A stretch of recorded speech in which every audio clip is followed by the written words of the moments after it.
Tonight's very different. We have two presentations, and one part of that presentation, I hope, will be by two board members who are on their way. They're running late, Laquita and Catherine.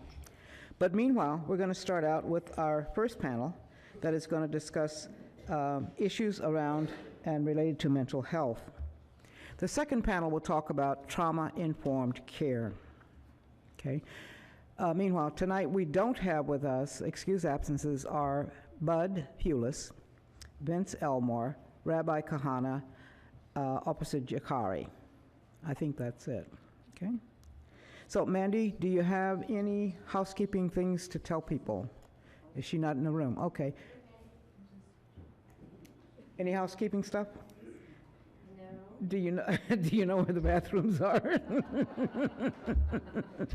might know that. Hi, everyone. Welcome. Let's see. Welcome to a new space. And just to let you know, if you were to walk out this hallway and turn to your left, the restrooms would be on your left-hand side. The exits to this building are on the northeast and southeast sides of the building. For those of you who are watching tonight who are not able to be here because of childcare issues, I want to let you know that we do provide childcare on request, and I just need 10 days notice in order to do that. So please give me a call at 503-823-5149, and I'm happy to set that up for you. Are we introducing Brad? You can go ahead. Yeah. I don't know what to say. Well, I want to tell you that Brad, whose last name just went out of my mind, Taylor, is here tonight as a mental health specialist. He's in the back of the room. He's here to support people who may feel the need for some support. You can go and talk to him. You can say, hey, come and talk to me. He's here to help us out. The first panel is entitled Mental Health, Peers, and Possibility. And our panelists are Janie Marsh and Ann Casper. And I've been asked to read the short bios. Janie Marsh has worked as a peer support specialist, forensic peer specialist, QMHA, and community support and integration teams coordinator for Yamhill County Behavioral Health. What is QMHA, please?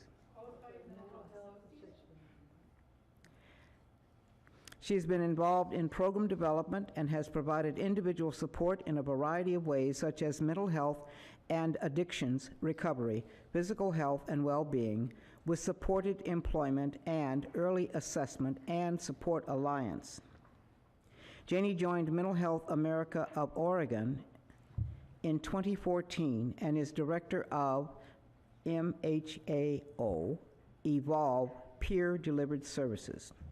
Janie spent 1 year in Lewis and Clark's Professional Counseling Mental Health and Addictions graduate programs in 2014-15, then transferred last fall to PSU, where she's currently a student in the Master of Public Administration Health Administration program. Welcome, Janie.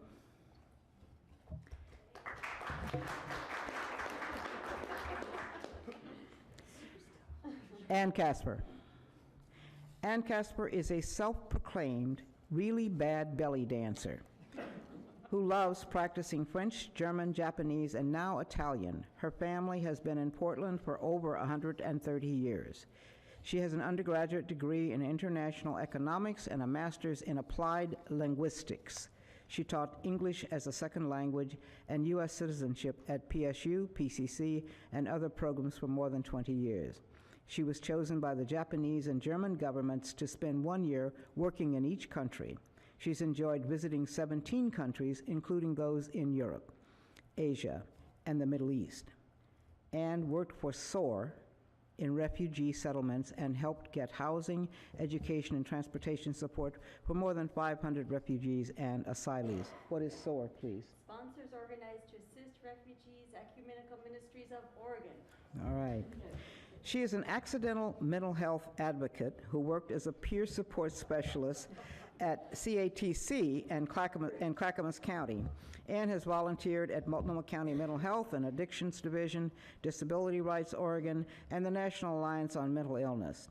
She worked for more than 10 years on jail diversion with LPSCC. Local Public Safety Coordinating Council, Thank you. Multnomah County.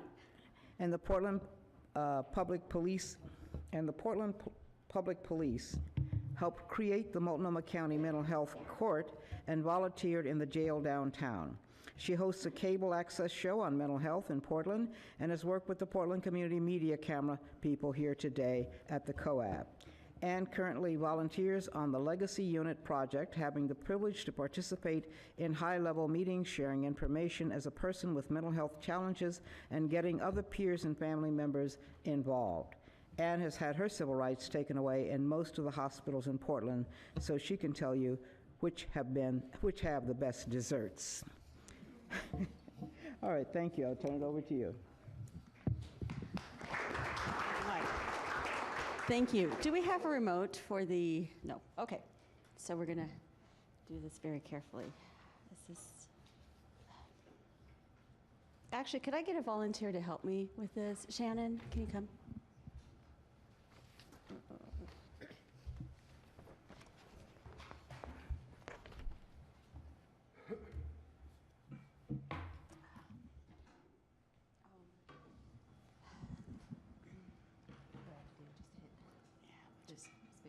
Yeah, just hit this one. Yeah, I can do that. There we go. So tonight, Questa Sera, it's Italian a little bit because I went to Italy last year. Somebody very close to me completed suicide. She was 19, and I didn't know what to do. Her story is very close to mine in the mental health things. So I hadn't traveled for 10 years because of my illness. I saved up enough airline points I could go for $80, so I just went to Italy last year. That's why there's some Italian here. We're going to talk about a very short introduction to the recovery movement in Oregon. We're talking about our stories, peer leaders are changing the world, and what kind of comfort agreement do you have in your meetings? Do you have anything about questions or things like that? So what I'm going to suggest, if you have questions or comments, try to keep it 2 minutes. Does that sound okay for people? And we're open to any questions, right, Jamie? So we're basically open to anything. Don't feel afraid. If we don't feel comfortable, we'll let you know. And anything else that would make people feel comfortable? Okay, we'll go with it then. So go ahead. Can you? All you need to do, yeah, press the, yeah. So in mental health, in the recovery movement, which is still new, we say nothing about us without us. That is our slogan. A lot of things are still getting planned without us being at the table, but that's changing. So recovery is possible, and we'll talk about that today. I'm just going to give you a short slide thing about this to introduce some topics. But again, mental health, recovery is possible. It's okay. And great. Or you make me go faster. It's even better, Shannon. Okay, so there's 10 components to what we call recovery that a lot of people have agreed upon, and they were also given and agreed upon through SAMHSA. Now, does anyone know what SAMHSA is? V, do you want to tell us? No, because now I'm feeling on the spot. Okay, sorry. See, okay, so no one wants to put it on the spot. That's another comfort agreement, right? Alicia, do you want? Okay. So it's the United States Administration, Substance Abuse and Mental Health. See, I need some help. So. Oh, I thought you were just asking if you wanted participation. Yeah, I do too. I want participation, but I also need some help. So Substance Abuse, Mental Health Administration, right? And that's where a lot of the funding comes from the federal government. It trickles down to the states, to the counties, and all kinds of stuff. So these are hope, respect, empowerment, self-direction, individualized and person-centered. Keep going. Strengths-based, responsibility, peer support, holistic, nonlinear. And you may not know what all these mean. We can come back and do it again. Our presentation is really basically about our stories, but I want to give some concepts that we're working from. So the definition of that the SAMHSA gives is that recovery is a process through which individuals improve their health and wellness, live a self-directed life, and strive to reach their full potential. And sometimes we say live, love, and laugh. Wellness includes many things of life, not just medications, not just mental health, not just going to therapy, but everything that encompasses life for anybody. Education, family, friends, social network, community, so it's the whole life. And I want to mention the recovery movement because maybe people really haven't heard about it before. So it started actually a long time ago. It was started after the civil rights movement, the women's movement, and people in the mental health gathered around and said, hey, we too can ask for our rights. Let's get together and do that. Now, I personally didn't hear about it. I had mental health challenges for about 20 years before I heard about this. I didn't know about it for years. And it was when I was at the Garlington Center getting care that there's a woman named Donita, and she introduced me to all of this. And so when did you find out about the recovery movement? How long ago? Oh, let's see, it's probably been about 10 years ago with my addiction recovery and just finding out that that was possible, and about 8 years with mental health recovery. So, yeah. So actually, it started at a lot of places, but in Portland, we had 3 major people start it in 1968. And can you get the next one? I don't know if you ever heard about the Insane Liberation Front. Anybody? No. Wow. Oh, you did. Okay. Well, it started in Portland, and so there's. Just go to the next place. So Tom Whittock is still in Portland. He's still doing this. And Howie the Harp actually went to New York City. There's a huge center there. Peers helping peers. So peers, the definition I'm using tonight, are people with mental health issues who've self-identified like that. So Howie the Harp went to New York, created these huge programs. They have a lot of great programs for peers going into the jail system, into the state hospitals, and working to help people as they come out. Now, I kind of see it as there's 3 generations of peer recovery leaders, and these I consider in Oregon the first generation people. Does that make sense? Okay, you agree? So Scott Snedeker Wilhall just moved to San Francisco, but he is an international speaker, and he's very well known worldwide. Megan Cahe works for Daryl back there. Right, Megan? So at Cascadia, she actually wrote a whole peer wellness specialist thing. That it's kind of confusing if you're peer sports specialists and peer wellness specialists, but we'll talk about that tonight. Becky Child tomorrow is defending her PhD in social work. Oh, I totally have to. Yeah, isn't that great? Wow. Yeah. Jason Renault is the Mental Health Association of Portland, and Kaki Marino, and these are just a few of the people.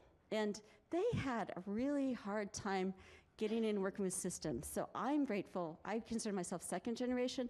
I'm so grateful for their work because it was really hard 10, 15 years ago at that time to go in and do stuff and get respected. So these are people I consider the first generation except for me. And, so they're all new advocates who've been doing this about 5 years. There is a bunch of us out there. You just may not have been introduced to us. And I do another presentation where I talk more about these people, but we're going to go ahead and go to the next one. And there's Janie.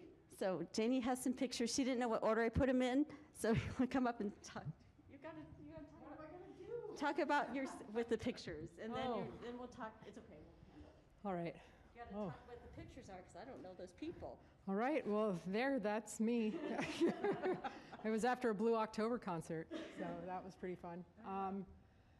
I was 16, had been living on my own for about a year at that time. That's a real huge part of my recovery is hiking, being in nature, camping, just getting outdoors and away. So that was a great hike last summer.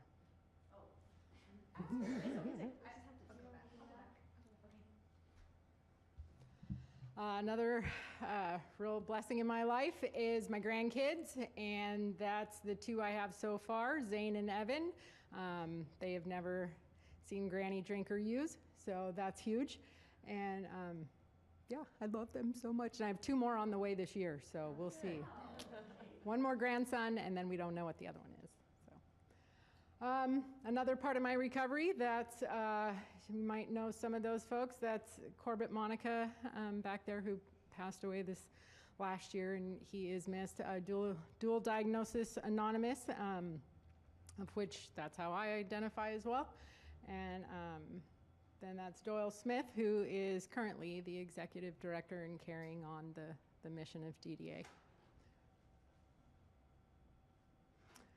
Let's see, other parts of my recovery, that was graduating from Linfield with my undergrad in summer of 2014. Roller derby is also a part of recreational.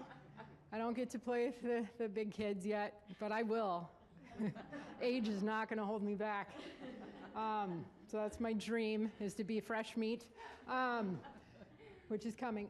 So that's cool. That was for the walk, roll, run for cerebral palsy.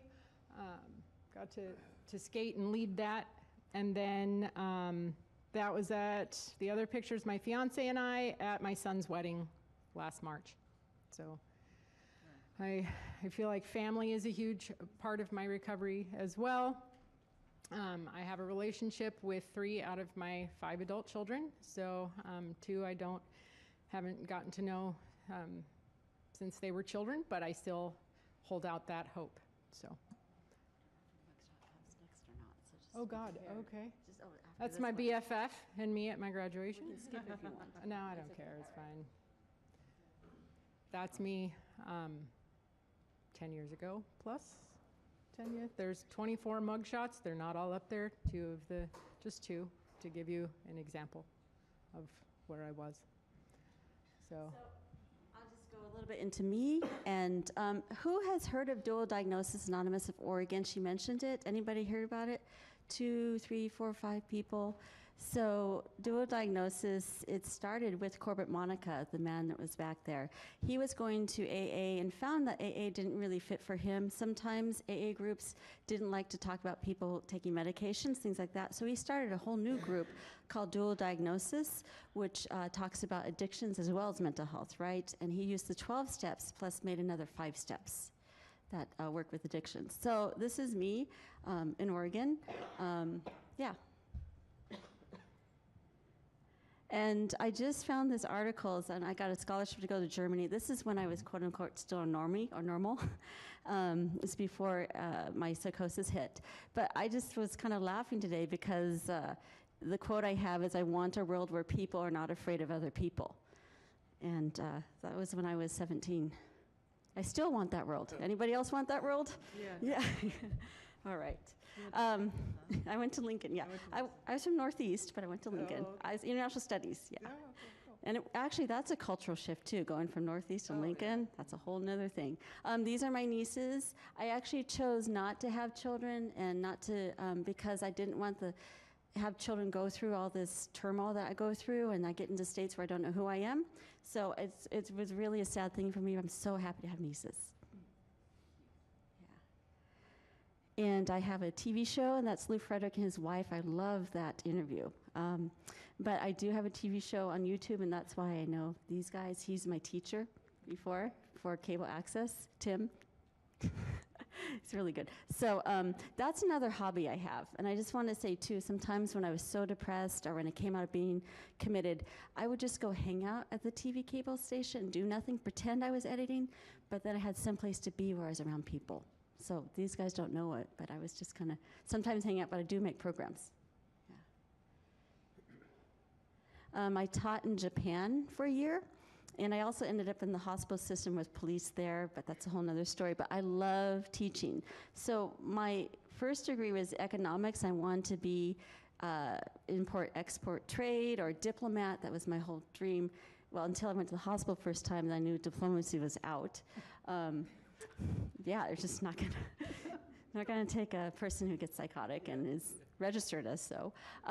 Yeah, So now I just do a different kind of diplomacy. And so I taught in middle schools in Japan, 18 schools in 1 year. That'll make anybody crazy, right? So love the kids. And that shifted me from thinking about doing business into teaching.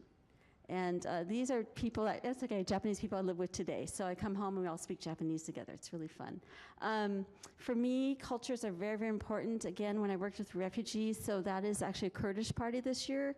Who knows what the Kurds are, who the Kurds are? A few people. So Kurds are 40 million people without their own country, Iran, Iraq, Syria, that area, and I've gone to visit there before. I helped them in 1996 along with Somalis and all kinds of people, but those were the big populations we had coming in. And sometimes, actually, I kind of felt in this country, now I'm out, now I get respect for being a person with mental illness, but for many years as a teacher, I didn't go out, and I felt like a refugee in this country, having to hide. So working with refugees kind of made sense to me, and then also, it's like their pain matches my pain. We have that in common. I don't know how to explain that, but there's something there. So the Kurds, love the Kurds. And then these are friends down here. They're from a church group, but I never attended their church, but I like them anyway. We've been meeting about 15 years for lunch once a month, and that really helps. And also, like I said, I went to Italy this year. I actually did some work with mental health people in Italy, and I healed myself, so that was important. So I love nature too, like Janie was saying.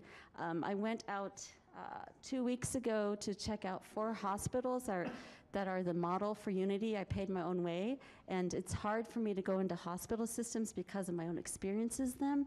But I feel like for Unity, I need to see the models so I can help really advise in the best way. So I went to California, this is Arizona, so I need to go out on the rocks and just let that go because it's so stressful to go back into those locked up situations. And I don't know if you can see him. This is Charlie Hales. So when 15 years ago, it really is. And this is me 15 years. So lithium, when I was on lithium for 20 years, I had curly hair. And stop the lithium, I'm back to straight hair again. Seriously. So when I was teaching English as a second language, I would bring the students in to learn about City Hall, things like that. So Charlie was nice enough as a city commissioner to give us a tour and teach us about stuff. And the reason I'm showing that picture is because the next picture is Charlie Hales today. So I just think it's funny. I just happen to have those old pictures. So this is at the Unity opening. And they said, Ann, you put the biggest hole in the wall. I said, of course. That's the old state hospital. Of course I'm going to put a big hole in the wall. Yeah. And I'm going to go into that. I guess I was going to have Janie speak, but I'll just start this a little bit. So in 2006, after what happened to James Chassie, that shifted my whole life too. I had been kind of just starting advocacy. Garlington Center, when we were on Albina, we actually protested outside because the treatment wasn't very good. Before you guys got there at Cascadia, we actually had a big protest in the street because we weren't getting what we needed. And there's also double billing. I was getting billed as well as Medicaid, all kinds of stuff. So that started advocacy. And then I also complained so much to Multnomah County. They said, hey, we can't do what you're asking for. Come volunteer with us. So I was there for 6 years in the administrative offices. They didn't realize me typing everything. I learned all the system. They didn't know that they were teaching me everything. So in 2006, and actually you were there, Yvelle, right, at that committee? It was the Mayor Potter's committee. You were chairing it, weren't you? Yeah, co-chairing, okay. So at that table, we had Sarah, help me with her last name, Westbrook. Westbrook. Captain, what is she now? She's a commander. Commander. Well, she's now a commander. I always get police titles mixed up. So she was a captain at that time, Sarah Westbrook. She was sitting there. Lisbeth Gerritsen, who is the trainer for CIT, the Crisis Intervention Training, was sitting there. I was on the other table. Yvelle was way down there.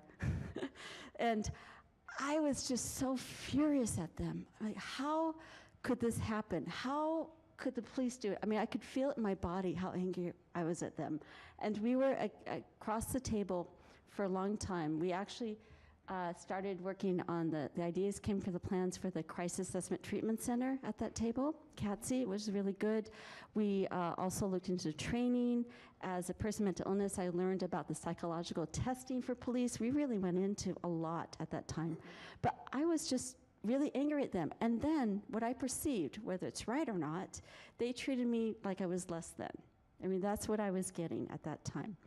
And we continued CIT. They didn't want us in CIT training. We tried to help do that. We weren't getting access. But through the years, we kept continuing to be on tables, kind of like with Mary Claire, right? Continue to be on tables together. And little by little, we got to know each other. And little by little, I shifted. Whatever that anger, that hate was, I realized these are not the people that did it. And the system wants to change. The police really have interest to change, and these are agents of change. These women wanted to help create some change there, which is not easy to create change in any system. So little by little, I started to calm down and really get to know them as people. And I think little by little, they started to see me as an equal. And so Sarah, when it came to the Behavioral Health Advisory Committee, asked me to join. I'm like, look, I've been taken in handcuffs by police, but I never had any bad interactions with them. You really don't want me. So, but after 3 times, I said, okay, I'll come to the table. So she got me there. And Lisbeth, we were able to watch the enhanced crisis intervention training. I'm hoping that you guys have been introduced to that before, right, in this committee? So the extra 40 hours on top of the CIT training. And as our behavioral health unit committee, we were able to watch the training and change the training, actually shift it, get some trauma-informed care in there and things like that. And I was also very lucky, Shannon's here. So we had panels, peer panels and family panels. And also because I've been working with Lisbeth so long, they allowed me to write a half hour of the program. So I wrote a half hour, and I'm trying to get other people to do it, but I still do it for now. But it's just from that table from 2006 up to now, it was just amazing. And the last time I was there, we were checking out the program to make sure it matches police. And also I wanted to add in something about psychosis and suicide tendencies, because I get that. And that's a little bit more than that they were talking about. And I said, is that okay? Because all the committee members were not supposed to talk during the training, right? We're taught to sit in the back and listen. And she said, of course, you're our teacher, you're a co-teacher, you're an equal. And for me to hear that was just so powerful. Like, we have shifted with each other. And when they opened their training site, I got so excited too. Like maybe 10 years ago, I wouldn't be excited about the police training place, but I thought, wow, this is so cool. So they have shifted me too, to see things in a different way. So I think we're just gonna go start talk about our stories. No, we're gonna leave it for there. So Janie, do you want to talk about, you're going to talk about a little bit about your story, and we can talk together. Oh, good, okay. Yeah, I'll be up here. You want to hold that then? Sure, yeah. Awesome. Okay. All right, good. I'm good with that.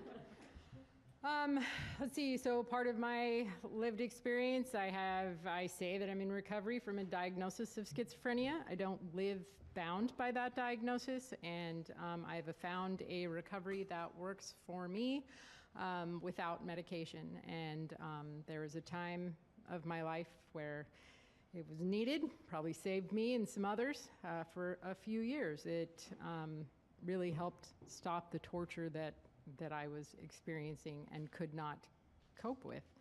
But then what happened, mental health and addictions typically were always like passing each other. So I had a PO in the criminal justice system, revolving door of the jail in a couple of counties, and a PO who wanted me to quit drugs, get a job, do what I was supposed to do. And then I had this mental health diagnosis, and a judge who court-ordered me to take my meds, and that was my mental health treatment. Take your meds. You're ill. You will always be ill. Take your meds. Do what you're supposed to do. And so in my life, when the two met, I was probably 80 pounds heavier. I couldn't feel anything, even if it was warranted. Up, down, and if I did feel anything, family members were asking, did you take your medication today? As if it just instantly doesn't work for you. And the cocktail of medications started becoming here we'll add this, and we'll add this. The side effects started to, and nobody told me about them. So this, I was supposed to get a job. That was part of my probation. Be a mom, just be compliant. And waking up in the morning was hell. I couldn't keep my eyes open. I was so just drugged. I was so tranquilized and couldn't experience any emotions. And I went back to what I knew, and that's what gave me energy. That's what made me feel alive, and had made me feel better since I was 15 years old, and that was methamphetamine. So for 22 years, I battled that. About 6 of those years was, very typical story, IV meth addict on the streets, living in the woods, taking anything that wasn't nailed down, trying to shut the max down, in the middle of Canyon Boulevard, trying to stop traffic. That was you. Yeah, sometimes, Wait a minute, I stopped traffic. You tried, huh? I got him to stop. Well, and and some days I was stealing cars because I was a thief and I wanted to get from point A to point B, and I stole a car. Sometimes I stole a car because it was somebody's soul that I was helping transport out of the Matrix. And every time I got arrested in one of those, they didn't know what they were, which Janie they were gonna get. I was also in relationships that were violent and horribly unhealthy. And so that would involve, police interaction as well. Sometimes it was better to be in jail than stay at home with the captor that was my partner. And so there was even a time where I ran down the street saying I was going to kill him, and some poor mom on her way to take her kid to school called the police. And while the police stood by with my abuser, giving him victims' rights, I went to jail. So those are, and then I have other experiences where I was in the Matrix, 100-degree day, full trench coat, bits of this, bits of that from places that I had stopped to dismantle bombs and save the world, with a 9mm under my arm. And so that day gave me a different view of police for me. It was McMinnville, very small town. I was vampire hunting in someone's garage, and he was a retired state policeman, and so he stalked me, he caught me, and I kept that gun under my arm, and I stopped when he said, "What are you doing?" He said, "I'm going to call the police," and the police came. So, there was, death averted the first time. I'm in someone's garage with a gun. They had every right to, to defend themselves. And then with the police coming, I just remember they asked the routine questions, got anything that's going to stick me, hurt me, when they were going to arrest me. And I was like, whoa. So that officer treated me very kindly that day, which has not always been the case for many. And so, I know it could have been ended very different. But again, for me, for my story, I say freedom came the last time the handcuffs came on. After, the hospital emergency departments, inpatient psych units up here, Emmanuel and Providence, and just that cycle, as well as 2 county jails. I landed in prison, and for me, my drugs couldn't follow me there, not my street drugs, and my psych drugs didn't follow me there. And I had a year in there with a very structured routine, with beige walls, with really no responsibilities except for some time to heal. And then I was in a cognitive restructuring treatment, which of course I thought was brainwashing. But when I looked at the curriculum, it was 6-month treatment. It was Turning Point. I don't know how many of you are familiar with that. But really, it was to treat the criminality and the addiction, and also what ended up happening was it really helped with managing experiences that I have that others don't. Do I call it non-reality? No, not really. Do I know it's not the consensus reality when I experience those things? Yes. So I still, to this day, almost 10 years medication-free, I do have my experiences, and I know that I've had to change everything but my name, basically, to live the life that I have today. And so, there you have it. Wow. Thank you. Yeah.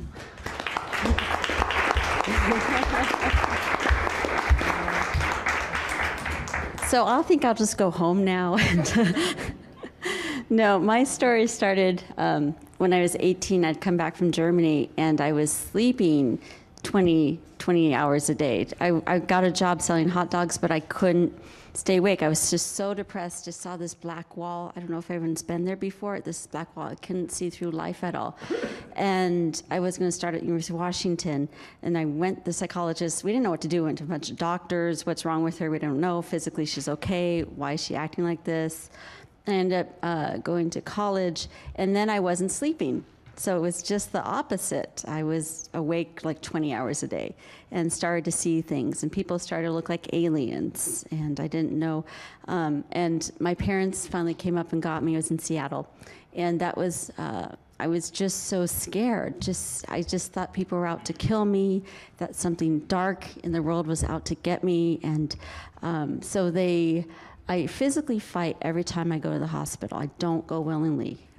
Just because I think when I'm going in the hospital, they're going to cut me up and take my organs and sell them. Or I think they're going to lock me up like they do. They take all your clothes away, all your possessions away.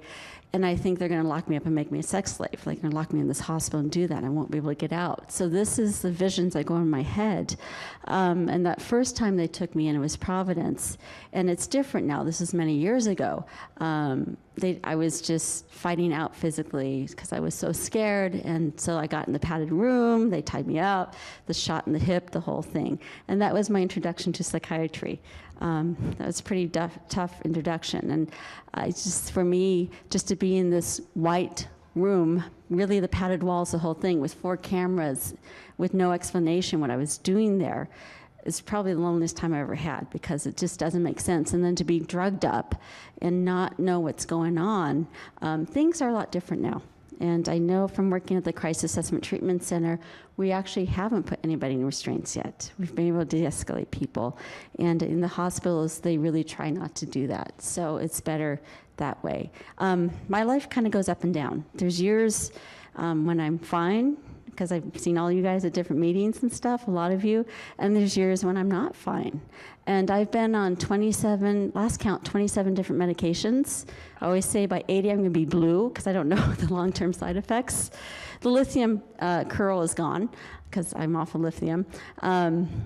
And it's been a struggle. So some years, like I did get, so I went to college and I had to quit, of course, because I was psychotic.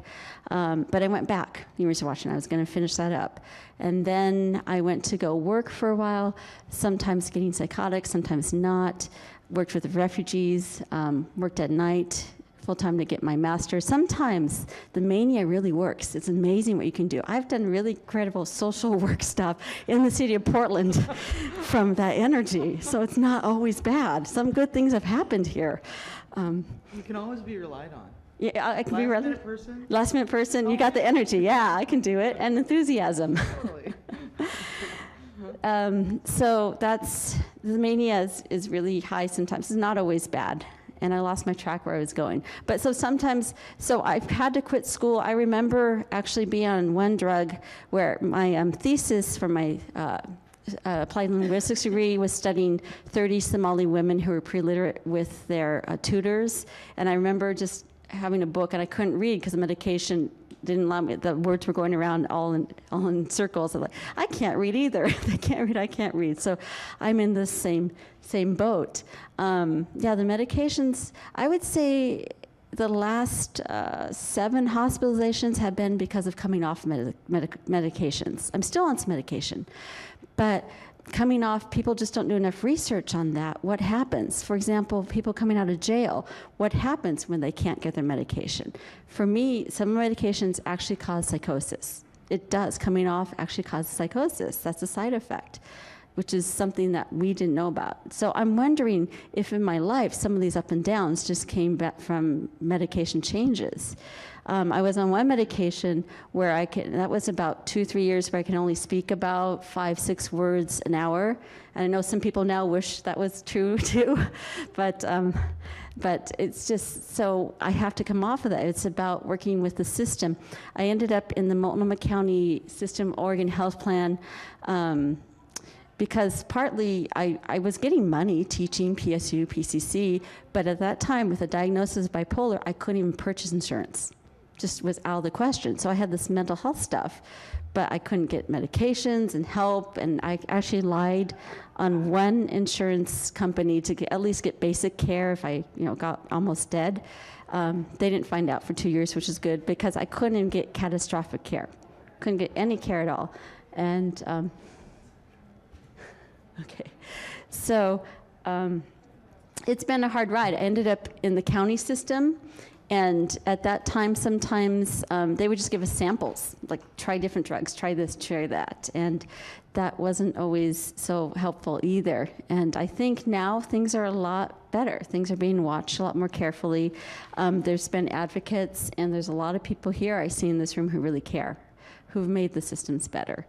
I was committed 10 years ago, and when I got out of the commitment, that was a strange thing too, because they decided I was a danger to myself in the hospital, and I met the lawyer's assistant once or twice, and then they took me to the courtroom, and my parents said I was totally drugged up, so it was different than I presented the day before, so I was like not really with myself. And at that time in Multnomah County, they had this little room, this little concrete room they had behind the court there, and it's just in this steel place. And I met my lawyer for the first time 5 minutes before the trial. And I'm like, dude, tuck in your shirt. You don't look like a real lawyer, like on TV. And what are you representing me for?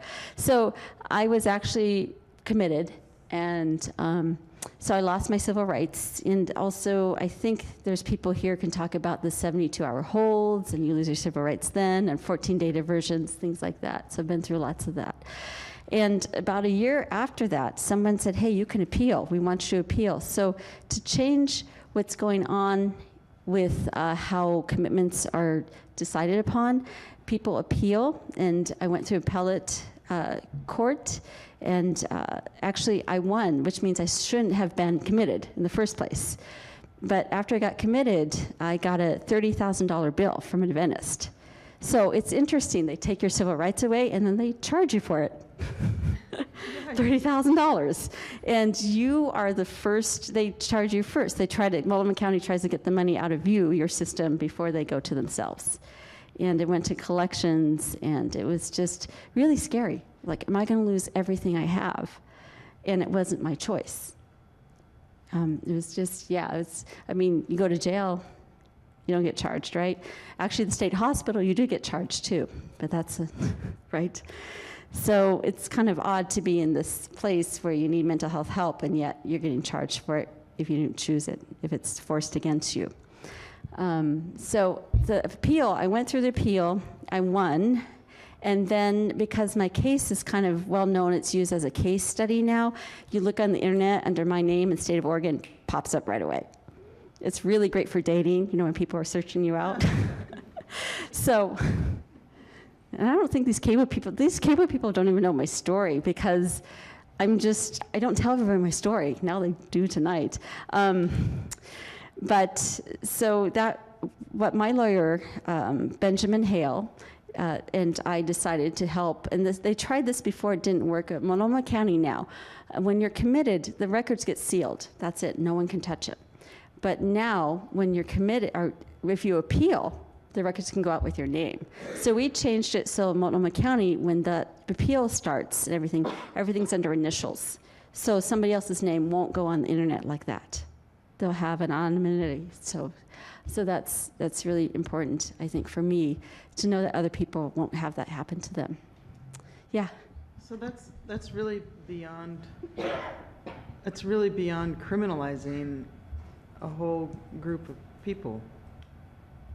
I'm just thinking like, okay, if I had diabetes and I had to be committed or something, and then I would lose, it's mind-boggling to think about. If you're committed, you lose, like, you get treated better if you get, pardon the expression, thrown in jail.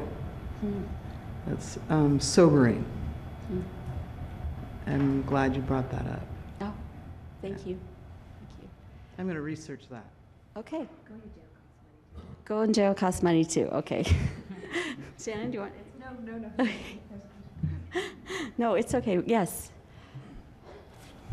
Hi, my name's Philip, and first off, I just want to say that I really appreciate you sharing your experience and your story. I have a very similar story.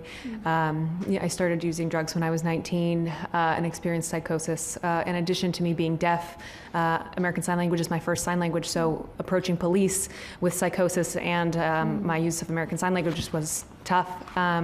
So I've been clean since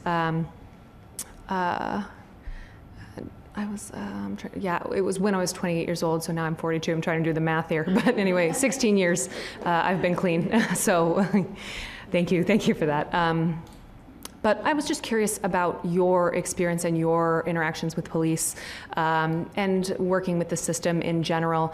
Now, Europe has different perspectives about how to approach mental health, and I'm wondering about your experiences when you've traveled. How does that compare to, and how have you experienced different mental health systems in other countries, and how that might help us here in COAB, and if that was clear? I don't know, might help. I love travel stories, so thank you, Philip. I'll just give you 2 countries that I know about mental health. The other countries I really don't know. Italy last year when I went, I also made connections with what's called Italy Hearing Voices. We have Portland Hearing Voices here. So it's a worldwide network. You don't have to hear voices. It's a support group. And so I connected with them, and they had me speak at the University of Turin. I talked about police, and I talked about Felicia Otis, the story of Felicia Otis, who's on the Behavioral Health Unit Advisory Committee. Her son had died through a police interaction, and she had become friends with a policeman. And the Italians were like, wow, we want to hear this story again and again. This is really fantastic. And also, they said, what are you doing with the police? We don't understand you Americans. Why do they take care of mental health? Because in Italy, what I understand, they're still very community.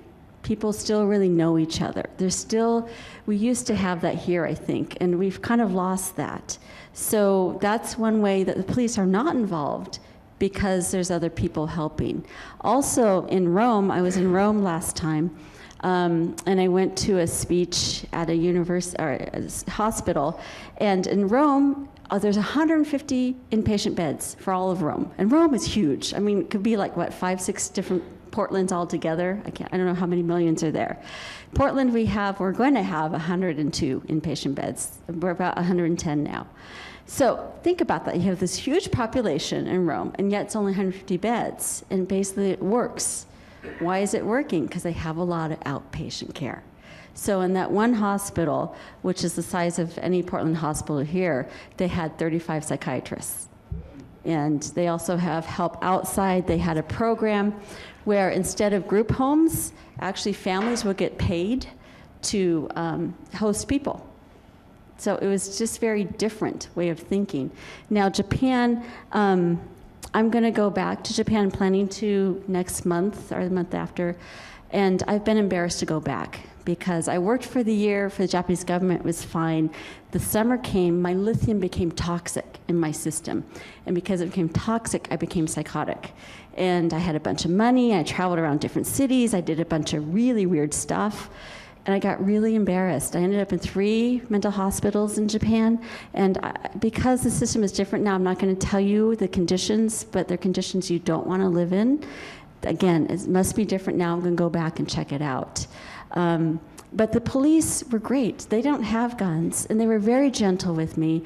When I'm not doing well, I refuse to talk. I just get quiet and don't talk, and it took them a long time to figure out who I was. They tried to find Americans to translate, although I spoke Japanese.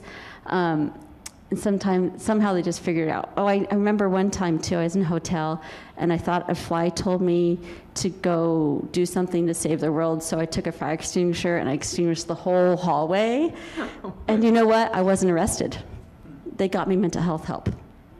Wow. Philip, there's your difference.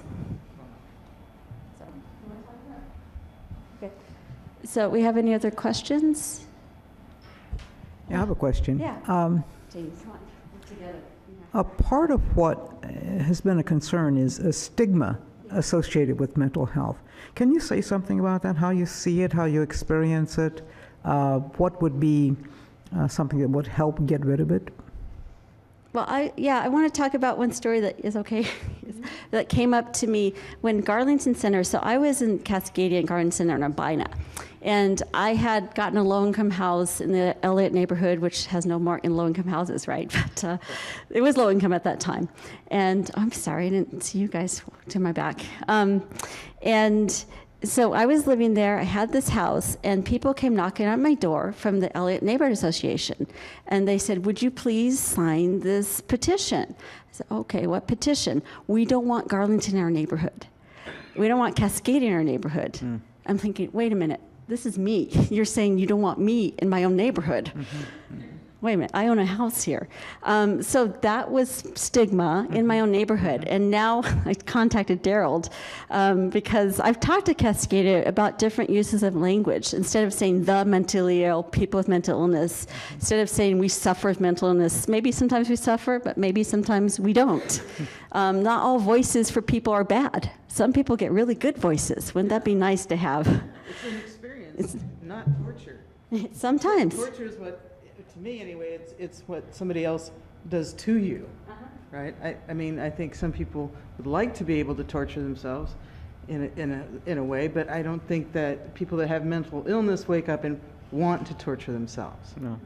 You know, but it all depends on degrees and levels of self-awareness, which isn't an easy thing to navigate or negotiate, whatever your situation is. So my story here this month, the newspaper came out, the Elliott newspaper, and had a story about Garlington moving in again, this big whole new Garlington thing again, and there was language that just looked disturbing to me. I said, wait a minute, I've been through this with Daryl before, I've been through this.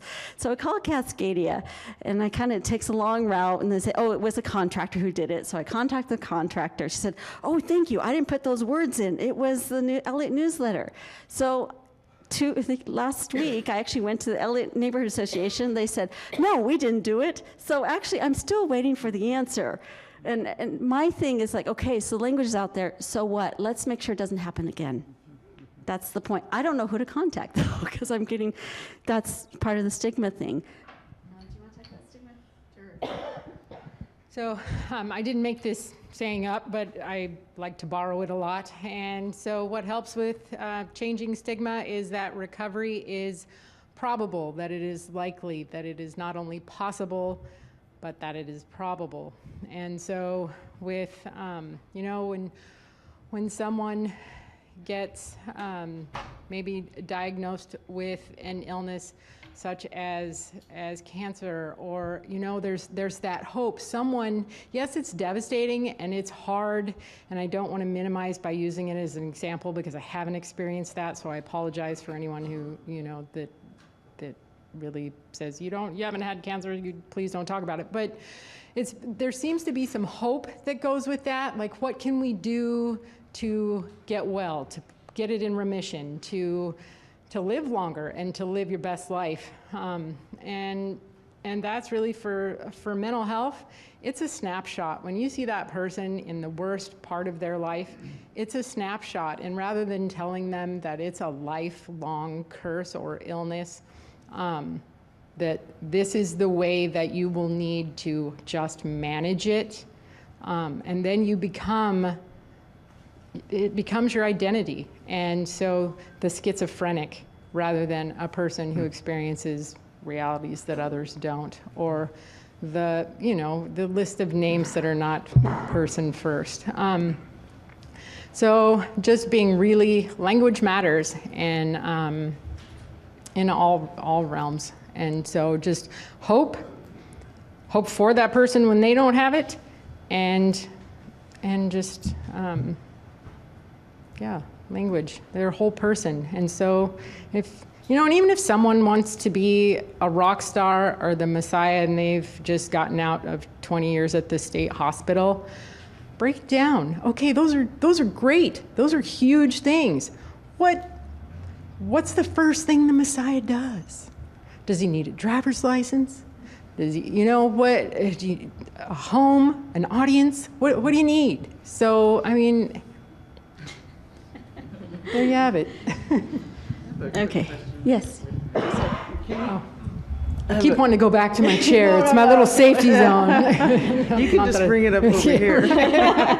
Sit right there. Do you think either one of you could address the issues of stigma, isolation, and belonging on however you want to do that?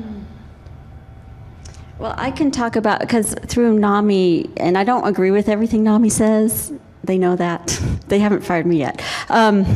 So through NAMI, I get to go to the inpatient units and talk to people when they're the most vulnerable. Or also, when I worked at the Crisis Assessment Treatment Center, it was such a privilege to work inpatient with people. That's such a vulnerable time. And I know for myself, there have been years when maybe I volunteered 3 hours twice a week, because I couldn't work, I was not doing well, but the rest of the day I'd just come home and sleep in my clothes. And I had soap operas on because those were like my friends. I didn't have anybody else around. Then I started cutting down soap operas. Like, what do you do? But I would just try to hide myself by sleeping, but I couldn't sleep. I'd just be in my clothes in the bed all day long. So when I talk to these people in the hospitals, I try to give resources like meetup.com or like different support groups, or I tell a story how really 5 years ago I really probably had some friends, but I couldn't see that. I felt like I had 1 or 2 friends, or people get tired, you get too manic, too depressed, and some people just get tired in your life. And I said I made it a goal to make friends. Now, making friends is not easy. Keeping friends is also not easy. So I just tell them the methods I did and try to encourage them, give them some ways to think about it. Some methods. Again, we're missing community here, but how can we make community? And when you're feeling like you're an outsider, it's even harder to come in. Or like I'd see my neighbors, they all look happy and things like that, and I'd just be holed up in my house. Yeah, so it's really tough. I try to give that information out there. There are support groups. There's a lot of things. You can go to a support group every day in Portland for something. I don't remember the question. No, we got a question back here. So what are your recommendations on how to change the Portland Police Department and get them to start treating people with mental issues as human beings and stop shooting them? It's a great question. And you know what, through my, maybe I should have you answer first. Do you want to answer? And then I'll give my opinion. Sure. I think that process has been started. I think the behavioral health unit is a huge step in the right direction, and the extra training that officers are getting, and just culture shift is hard and long, and as you all know, that's why these processes are in place, because things have happened that are very tragic for a long time. So I feel like or those of us who identify with mental health and addiction challenges and all that goes with that, marginalized, stigmatized, but also looking back at them as well, kind of happened to them too. So building that relationship, I know Lieutenant Hager has mentioned that, not to call you out, but that's the first place to start is get to know whether it's the opposition, get to know the enemy if that's how you think. I mean, and then be in situations like this where change can take place. Anna and Lieutenant Hager are going to be coming to Peer Apocalypse, which is our statewide, growing past the statewide peer conference, where that one's not government funded. We can have workshops about whatever we want. It's kind of a cool free thing. And so, but they're coming and they're gonna do building relationships. I'm sorry I don't have the name of your workshop. I'd love you to to Same talk as about today. it. Same as Oh. police, peers, So- and possibilities. So that's, yeah, that's, Can I add think- about that? So actually, I wrote up a workshop proposal for this, and there's so many workshops. It's like a normal conference. You have workshops every hour, and it was rejected. I said, wait a minute, this is such a great idea, right? Right, Tasha? It was such a great idea. And they rejected it. And you know what I found out? I don't even think they even read my description because I put an email there and they didn't respond to that email. They responded to my old email. So I know they didn't read the description. They just saw the word police and like half the group, what I heard, you know, Portland's so small, you know what's going on anyway, in secret communities. So not everybody was against it, but a lot of people were. They just heard the police and then shut off. And so it was nice. The organizer, after a while, came to me and said, hey, Ann, this is what happened. Some people actually want you there. How are we going to do this? So we're going to do an unofficial evening program, which is probably even better anyway, because we won't be under the constraints of what's going on. And, well, maybe it's not a secret because I'm going to say it now. We peer support specialists help each other. So if there's somebody in the crowd who's going to get upset or something about that, we have people ready to be in that crowd to help people out. Peer support specialists is a whole nother thing we don't have time to talk about. It's really working mutually with people, really listening to people. So if somebody's being upset, we've got somebody ready to go with them and support them. And, I want about the police. I feel like the culture is changing. And I also, from working inpatient at the CATSI, I have gotten sometimes so scared because it's gotten so close where I'm going to get attacked or really in danger. Sometimes inpatient gets very, very scary. Things can happen. And people sometimes get very strong and very upset beyond to what you can actually control sometimes. So, not to excuse it, I kind of understand that fear. When you see behavior you don't understand, when something's coming at you, and it just can happen. I have reacted that way too, personally. And I'm a person with mental health issues, so it's very confusing. But sometimes that happens to me. So no, death is not an excuse.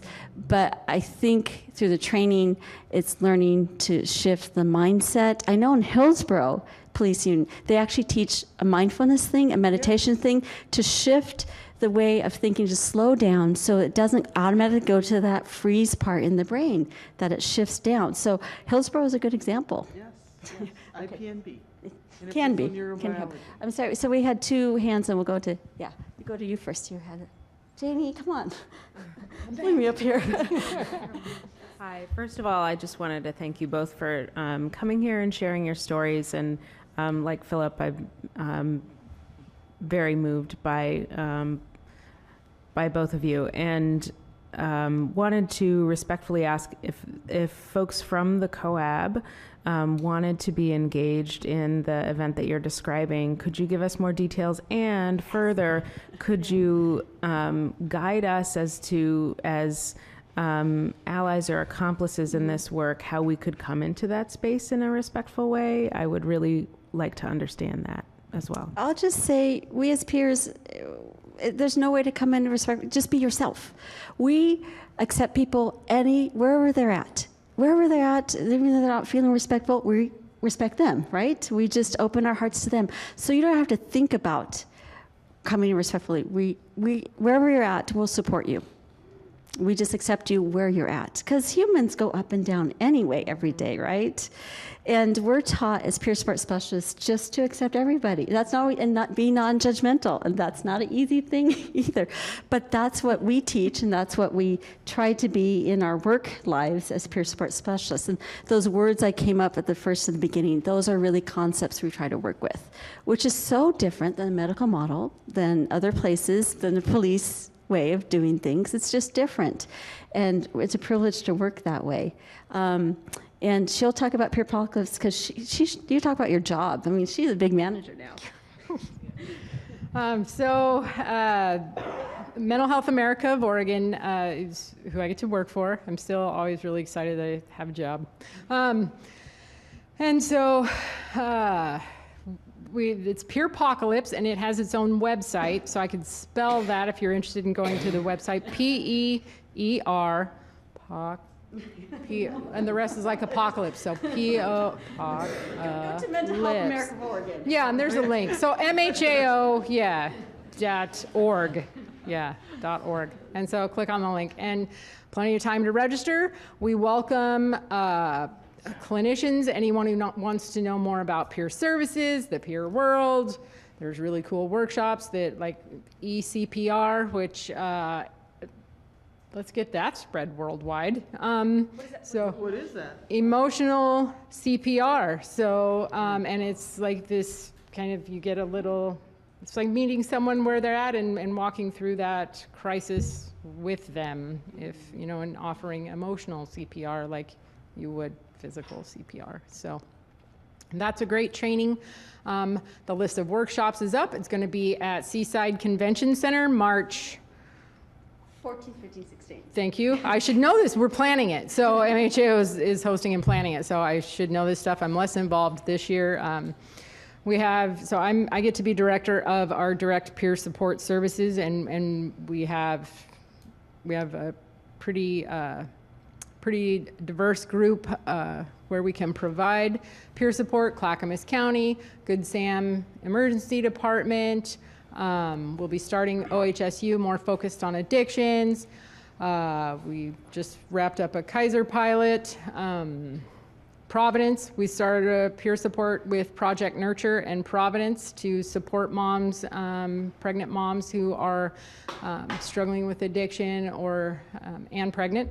So just it's also very tied to the lived experience. The peer support specialist, while we may not have exact lived experiences, there's this commonality and this almost instant connection made by having that, you know, broader shared lived experience. And so for that program, I mean, at the interview we had to ask, did you use while you were pregnant? And actually your lived experience is valuable, and you can give, you know, the opportunity to give back and help other moms who are struggling with that as well. So that's a brand new one that we're starting and really super excited about. So. Okay, we've got about time for about one more question. Oh, okay. One more question. I do want to add another comment. I think we had a question from you oh no, it's okay. So I'm kind of a person who pushes systems and challenges things. People in the room know this. So I'm going to go back to my experience here first at the COAB.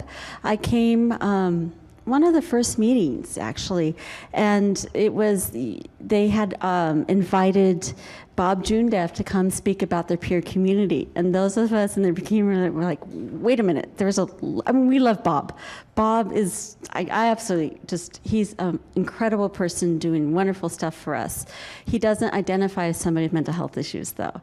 So Bob actually wrote to us, still up much, and said, hey, what do I say? Because I can't speak for the peer community, I'm not peer. So we wrote a bunch of stuff, and he read a lot of my stuff. I'm like, wow, that sounds good, but I was surprised.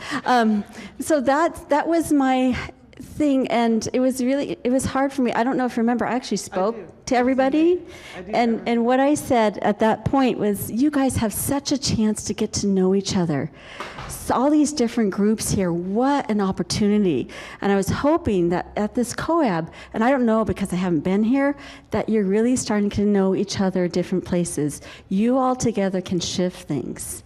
And today, and I was frustrated. Let me just tell you honestly, why is Bob speaking for us? Why don't they have us there? Part of it is that maybe not everybody knows who we are, and we're getting more organized, and Brad can't miss us anymore, so Brad will know. But it hurt. It really hurt. And I said, what is this process about at this COAB? And the Biden Ministerial Alliance, spoke great. And I actually have had lunch and dinner with Dr. Bethel and Hardy, and I've been to the churches, and I love gospel music. I grew up that way in Northeast Portland. So it's been a great discussion back and forth.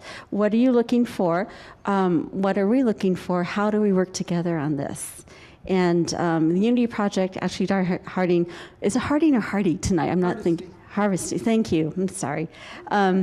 So he actually came to the Unity to testify for you. No, it's Dr. at the Highland Church. Hardy, thank you. I'm getting nervous, I can't. So Dr. Hardy actually came because I had requested it. I sent it out to the Biden Ministerial Alliance. Hey, when you come learn about Unity, support Unity at the Multnomah County hearing, he was there. And that really meant so much to me personally, that they listened to the calls. So it's about us working all together. I have stayed away from this committee because of the hurt from that meeting. And I said, maybe I can't do anything. But look, you guys invited us back. I feel so happy. And I can see this, more of us working together. Now, I am personally, Jamie's running half an organization over there and half the hospitals in Portland, and I am so busy as a volunteer. I'm still on disability because I still go in the hospitals in and out. I think I'll be strong enough soon to just go back to work. But I am doing 20, 30 hours volunteer work about unity, trying to make sure that that's going to be a system that works for us too. And I'll just tell you, it's a privilege. I don't know where else in the country peers have been up at the top level meetings helping to form a hospital. I mean, this is a private organization. They don't have to have us there. And it's not easy, but they have us there. And they've asked for input from peers and families. And again, I don't agree with everything, but we're trying to make the best system possible. And so people who are working with the jail systems and peers and stuff see unity as a real promise to keep people out of jail, keep people out of that whole system. So we'll see, but that's where I'm at, and we're busy right now. So I'm just really hoping, V, thank you so much for doing this. You're holding the fort for us. And you too, Philip, thank you very much. But in one way, we're all peers. Everyone's been through trauma. Everyone goes up and down every day. Well, So we all are human. we're really happy that you're here. We thank you. We respect your courage. And I hope you'll keep on talking. All right, thank you very much.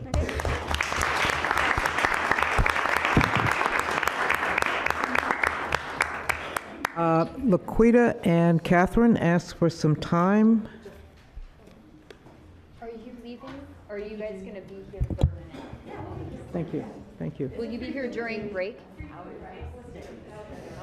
Yeah, there is. So Laquita and Catherine have asked for some time on the agenda. You've got about 10 to 12 minutes to do what you're going to do. It won't take that long. I really appreciate. Excuse me, hold on, just a minute. I really appreciate this segue into tonight's meeting from us having thought, Catherine and I, at our last meeting, we got together after that meeting, after listening and being very inspired by the words of Amy Watson and what it is that she said. So I just wanted to kind of read something that we put together about the blue hat. At our first COAB general meeting this month, Amy Watson spoke of attending a meeting. There was everyone who had a disability, where everyone who had a disability had the option of sporting a blue hat to identify themselves as such, but no one did. So Kat and I, after our last meeting, we got together and we discussed the idea of COAB members identifying themselves with the hats, and both thought we should give it a try because both of us are willing to sport the blue hats. We chose construction hats to demonstrate that we, the COAB, are hard workers, hard at work. Now, please remember, this is an optional of sporting the blue hat. So I'll be first to sport. Can't really put my blue hat on, but this is my blue hat. You on the top hat, you get one of those hats. So it's optional. But we really thought that, we know that people in our community struggle with this, with their disabilities, and we wanted to just acknowledge the fact that, we do have some struggles on a day-to-day basis with things that we deal with. I know I personally do. And so if you like, you can grab a hat. If you like, we have stickers and pins that you can, if you want to identify what your illness is, or just wanting to be in solidarity with what it is that we're doing here. And it's just this part, I know we got here a little bit late, there was traffic, but it's just moving to know that we are building community with one another, and we are doing the best that we can to make change in this process. So I want to thank you guys for giving us a few minutes to demonstrate the blue. We hard working, y'all. We working. Thank you. Thank you. So how many blue hats are there? Can you pass them around? Are there lots of them? 12 total. Oh, well, here's a message. Here's a message from the chair for the executive committee, Bud. Okay. Bud says, "I'm sorry I can't make it tonight. You can put a hard hat, out that says, for me, that says gender dysphoria and clinical depression. Put that in my spot if you want. Thanks, Bud. Anyone else want a hat? Want a cap? I'll have one. Okay.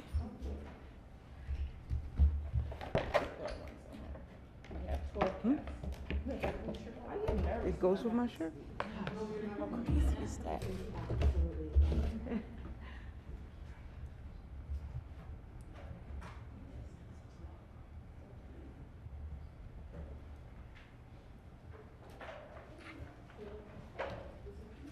Thank you.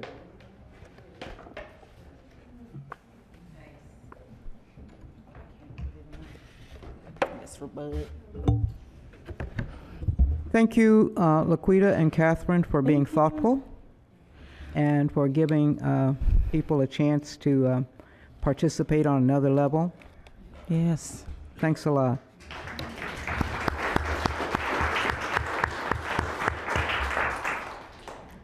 Okay, we're open for public comment. Do I have a sign-up sheet?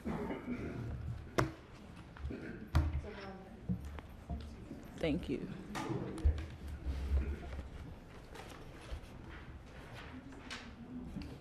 Thank you.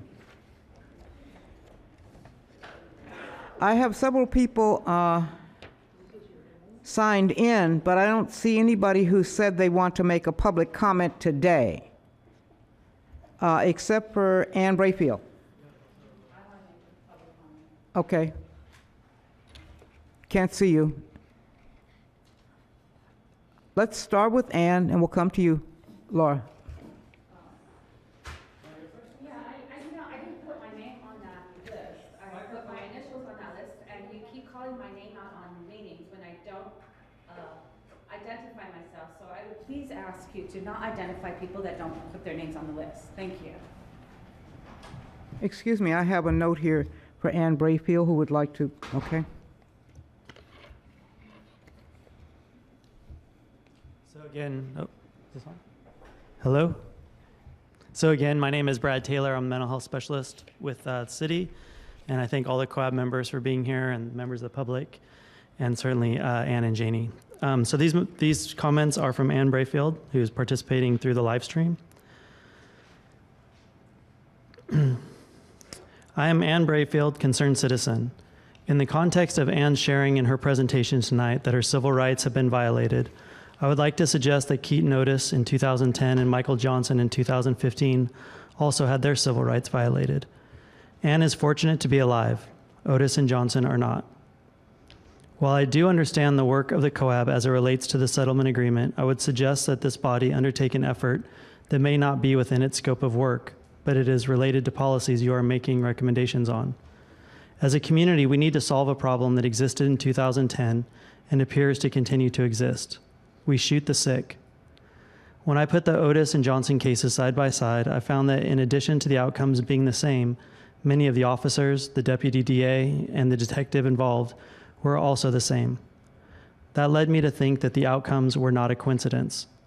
Something is broken, and we need to learn what has not changed before we can make recommendations that will make a difference in outcomes.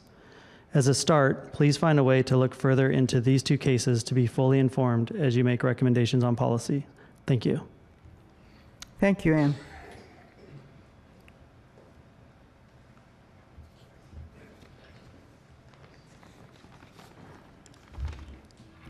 Quality child care. Quality child care is not only necessary and vital to and for the public, quality child care is necessary to the volunteers and employees essential to this process. When the necessity for quality child care is right now, we cannot say now is too soon. A child's mind is forming now, the child is now. We must be considerate to all mothers, fathers, guardians, and children. We cannot say quality child care only exists 10 days from now.